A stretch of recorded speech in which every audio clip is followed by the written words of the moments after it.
Salamat sa Panginoon at ako'y nakasama niyo ngayong gabi. Kaya palakpakan nga natin ang Panginoon.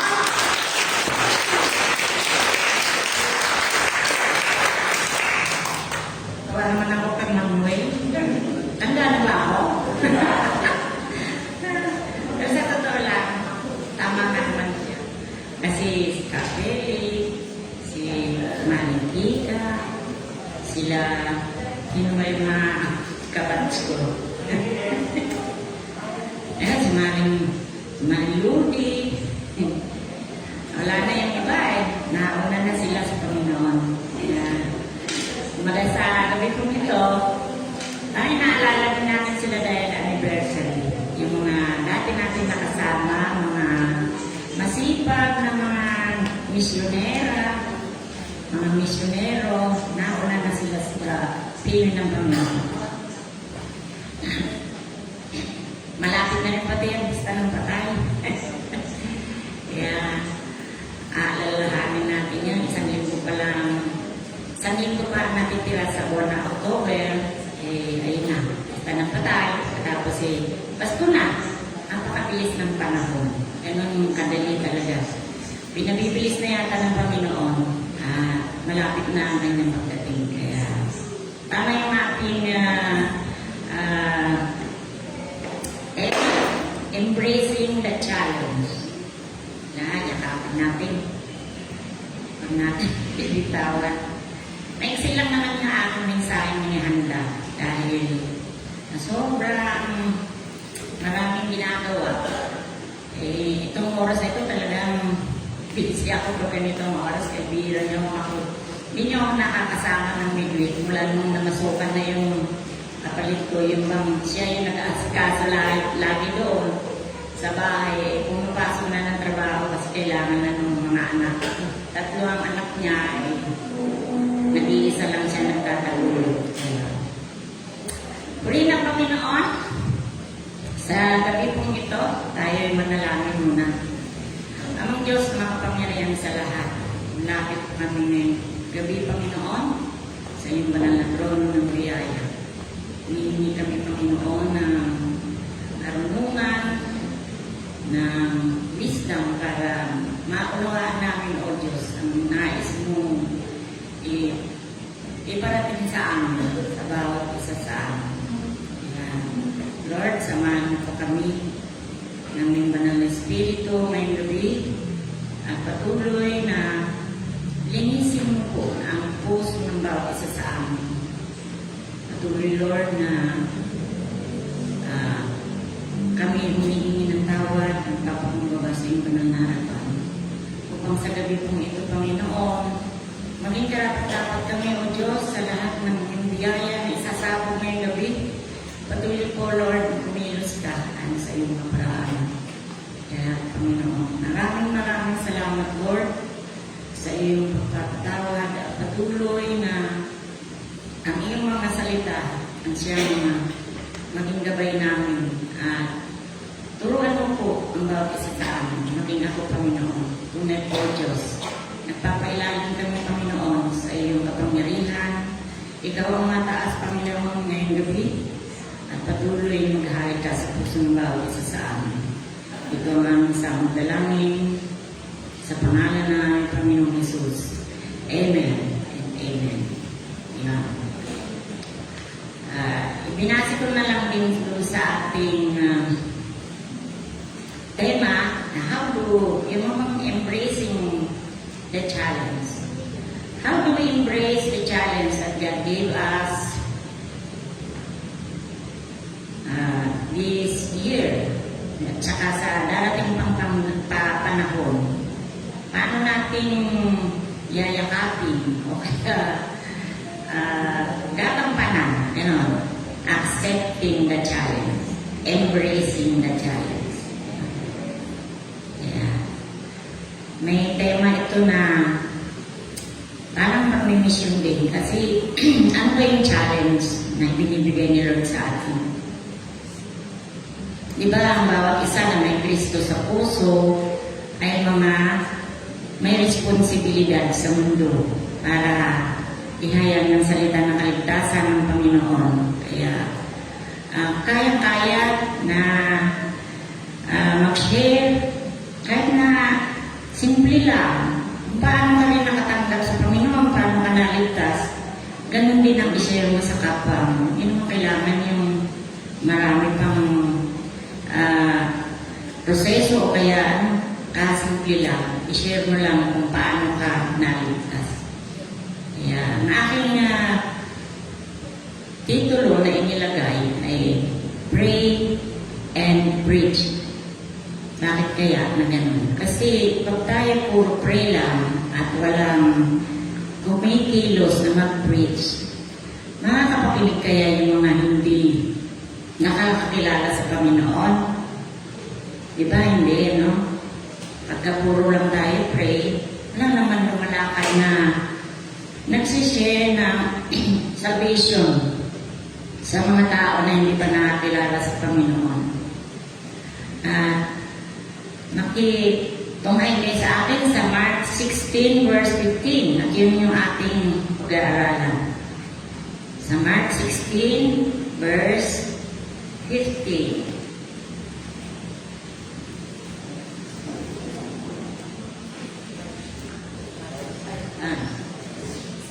Sa huling kabanata ng Marcos, tunay sa talatang 15, sabi dito, at sinabi ni Jesus sa kanila, humayo kayo sa buong sanlibutan at ipangaral ninyo sa lahat ang mabuting balita. Iyon. Ganun lang. Diba? Kumbaga sa English, go and make disciples. Go unto all the world and preach the gospel. Ganun ang sabi ni Jesus. Pero hindi niya sinabi na go unto the world and pray. Diba? Go unto the world and preach. Diba? Yan yung inuutos talaga niya. Yung Great Commission. Ano na lang yung prayer, sinasabayan natin pagka tayo ay mag-preach, tayo ay hahayo. Dapat yun yung parang si Peter and John ba yun? Yung Peter and Paul. Nung sila ay humayo, magkasama, yung isa, siya yung taga-pagsalita, yung isa taga-panalangin. May ganun na ba sa inyo? Yung parang intentional discipleship yung na mayroon kang maisip na pupuntahan, nagsasama ka para mayroon kang kasama na taga-panalangin sa iyo. Mabisa yung ganong kaparaan. Kasi naranasan nga rin namin noong mga panahon na nagmi-mission pa. Medyo pa kami ng mission. Bago kami lumakad, nananalangin na kami. Tapos pagdating doon sa pupuntahan namin, habang nagbabahagi ng salita ng Diyos, yung kasama ko, namayapan na nga, nanay ni Brother Jesse, Marin Aida, siya yung talagang partner ko noon pag nag-mission. Saan kami nakakarating. Nandun yung din yung pagpapagaling na may isa kaming pinuntahan bandang Marilaw pa. Lang siya yung nagtatrabaho sa construction, tapos siya namumutla, hindi daw makakain, hindi raw makatulog, parang napadoktor na wala daw siyang sakit. Wala naman daw makita. Ayun yung pinuntahan namin, habang nasa daan kami, laging nasisiraan yung tricycle na sinasakyan namin. Hindi kami nag-review kami sa prayer.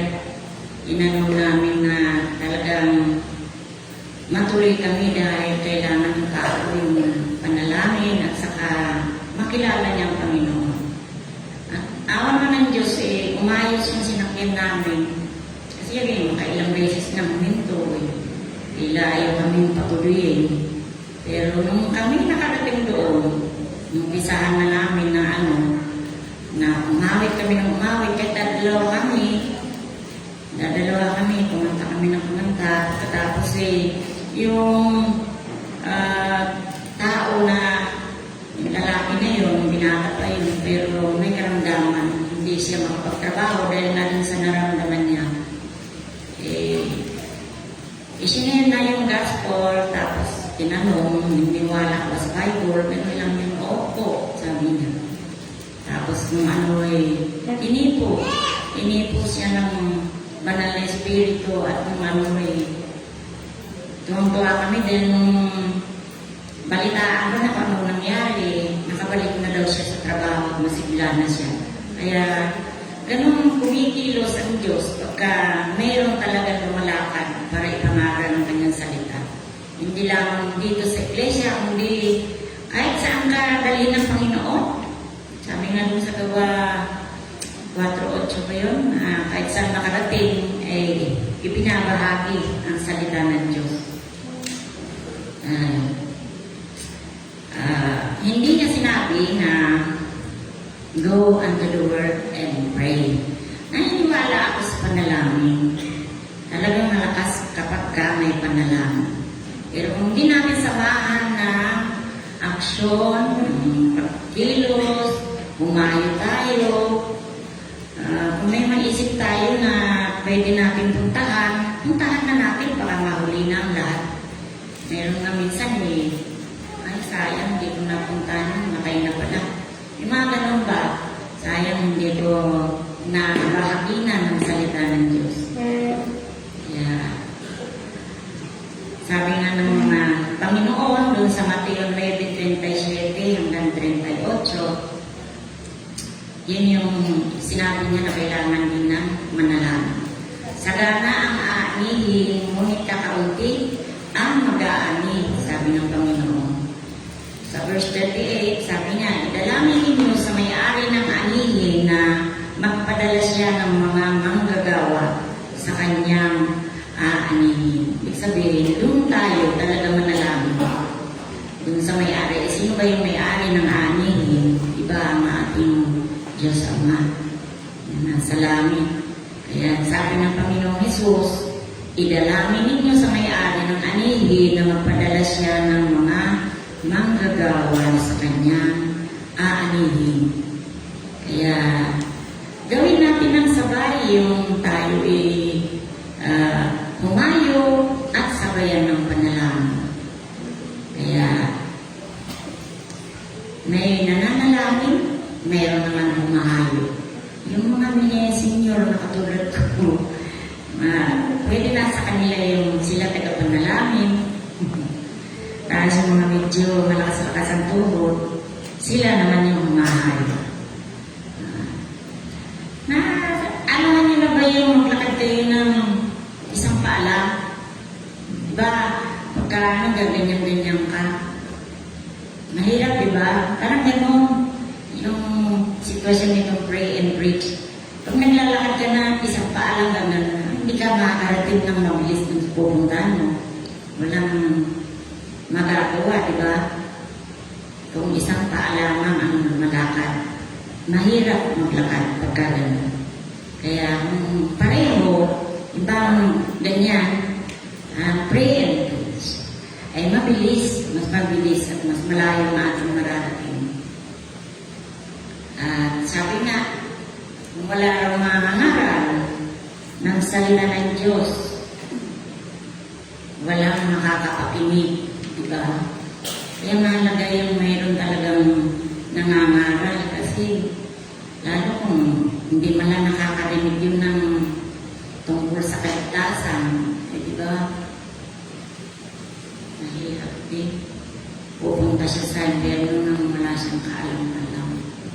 Hindi siya malailigtas. Pero pagdating sa pagsishare, minsan mayroong hindi tumatanggap. Parang hindi niya gusto. Diba? Hindi naman lahat matabang lupa. Kaya nga yung parable of the sower, nandun yung tatlong klase ng lupa. Isang matigas, isang malambot, na mataba, madawat din yung isa. Yung mahirap. Ganun ang klase ng mga puso na hinahasikan ng salita ng Diyos. Pagka matigas, kailangan yung maulit ka. Kung ano yung naparaan para maano mo siya, makumbinsi. Dahil, depende na lang kung talagang dati ka na nakakapakinig, pero hindi rin ganun ka-aktibo, hindi ganun yun ang magandang taniman, yung ready. Ready ang kanyang pusong makinig ng salita ng Diyos. May kauhawan. Kaya, sabi din daw dito sa Romans 10:17, kaya ang pananampalataya ay bunga ng pakikinig at makakapakinig lamang kung may mangangaral tungkol kay Kristo. Iyon. Hindi niya sinabi na at makakapakinig lamang kung may nananalangin tungkol kay Kristo. Mahalaga yung mangangaral. Kasi pag hindi tayo nagsishare, paano ka naman makakapakinig yung tao? Kaya nga minsan yung isang grupo na pinaglalagyan sa iyo ng Panginoon, na baka mayroon siyang plano, mayroon siyang purpose, bakit ka na nakakasalamuha ng mga tao na yun? Kaya, huwag natin sayangin yung pagkakataon na may bahagi ang salita ng kaligtasan. Dahil hindi natin masabi ang araw ng bukas kung ano yung mayayari.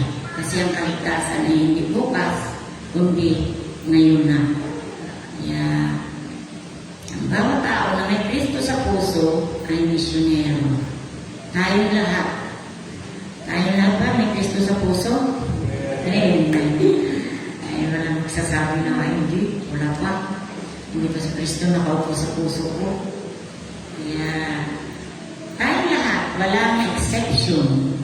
Kahit mga bata nga tutuwa nga ako sa mga apo ko, sabi ko, pinikwento niya, naaya daw niya yung kaklase niya.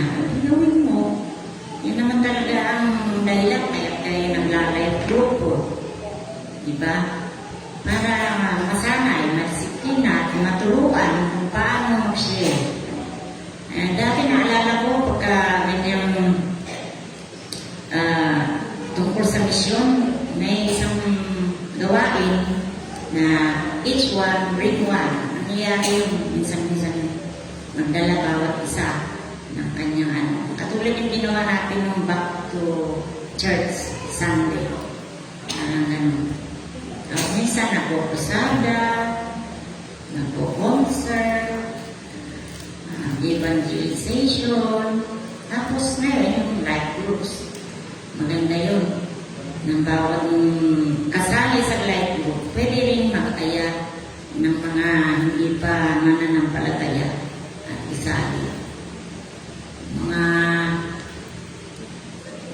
ano na ba kayo, mga laging may dalang babasahin, tapos hihingihan kayo ng bayad. Makukulit mo yun, di ba? Hindi ka tipigilan, hindi ka magpapasok sa kanila. Kailangan kausapin mo sila. Hindi sila aalis dun sa tapat ng mga din kinakausap. Ganun mo yan. Gawin natin, makukulit din tayo.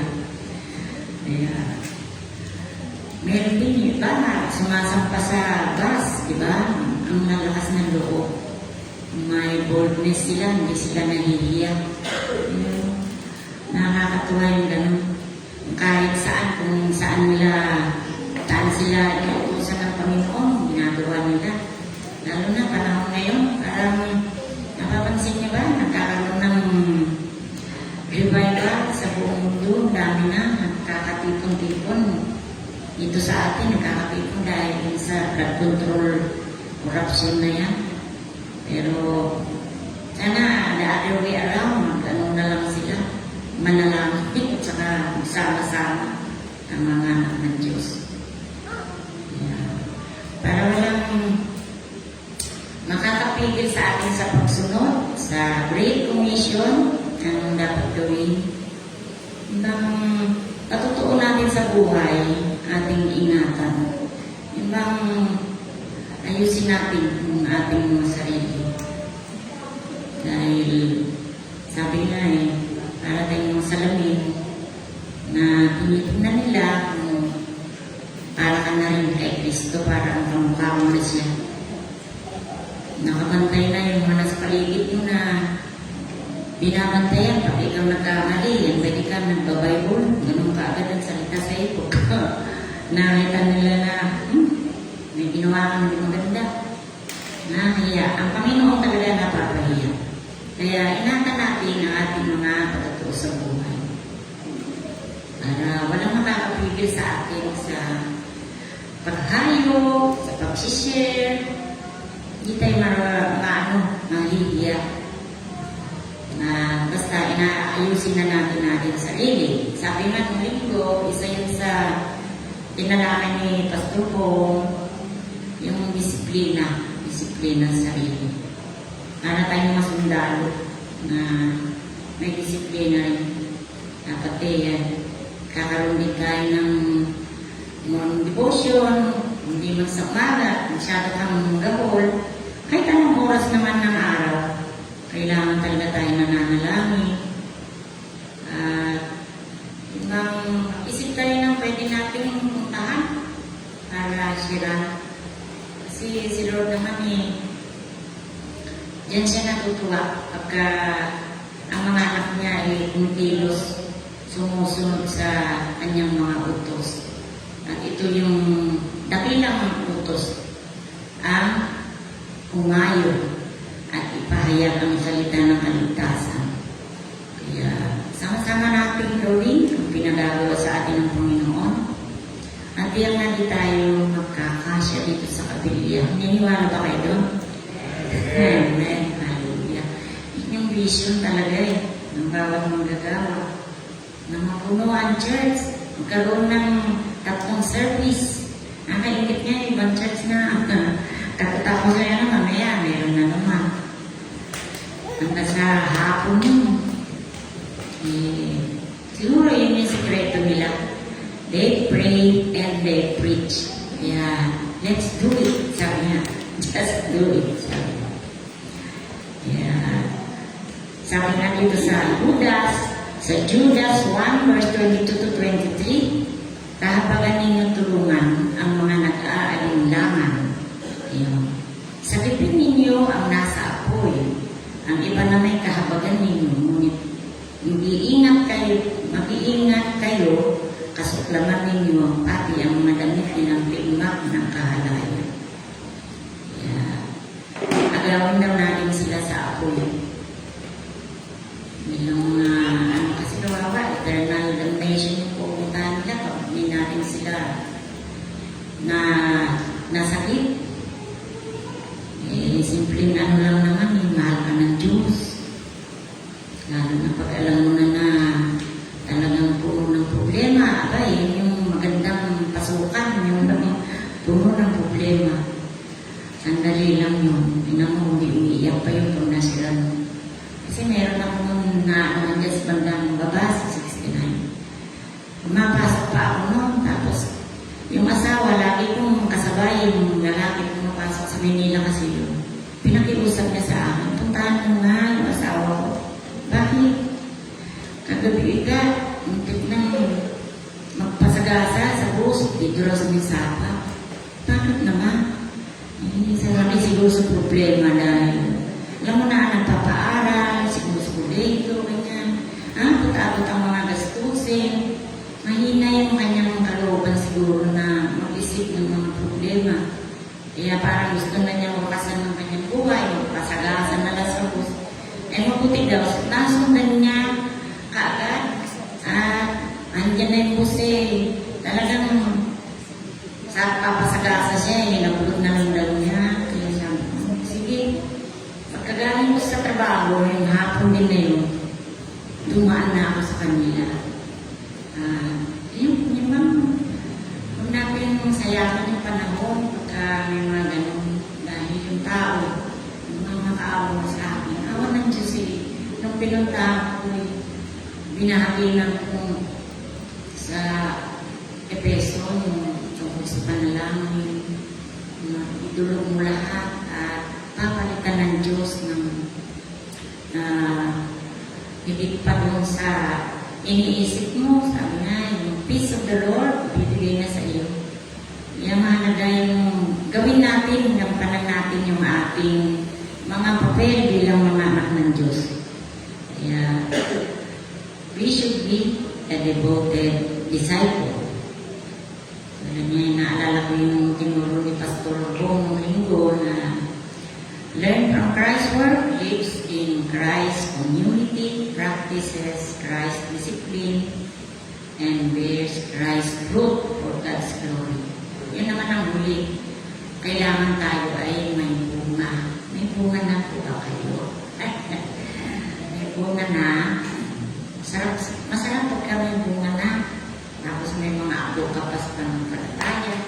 Ang masarap. Ibang kahit ang tagal ng pinupunta-puntahan, pagdating sa dulo, si Lord pa rin ang mananalo. Naniwala po ba kayo doon? Amen. Kaya sama-sama tayo. Tulungan natin ang ating mga manggagawa sa pagbabahagi ng kanyang salita. At patuloy na ipakita natin ang pagmamahalan sa isa't isa kasi pag tayo nag-iibigan, yung mga nandiyan sa paligid natin, nakikita nila. At ano kayo meron dyan? Curious sila na sumama din sa atin pag nakita nila. Lalo na, si ganito, araw, hindi ganyan yan ah. Aba, ngayon ang ganda na ng buhay. Di ba maganda yun na patotoo? Kahit hindi kayo nagsasalita, nakikita ng mga tao sa paligid nyo kung ano ang ginagawa ng Diyos sa buhay nyo. Kaya patuloy tayong mag-aral, magsaliksik ng salita ng Diyos. Yung mga itinuturo dito tungkol sa life group, ay practicein natin kahit tayo mag-iila sa bahay, lahat tayo. Wala naman, para tayo nag-aaral eh. Sabi nga ng isang teacher, wala naman bupos pag-aaral kung nag-aaral ka talaga eh. Pero kung hindi ka talaga nag-study, wala talaga papasok sa ulo mo. Mahirap talaga magsaulupin ng mga talata. Lalo na pag may edad na. Yan ang kasi umaandar na yung kanino. Kailangan talaga may kodigo kapag ikaw nagbahagi na ng salita ng Diyos. Kaya sa gabi kong ito, maiksi lang naman yun, just pray and preach. Yun lang. Hallelujah.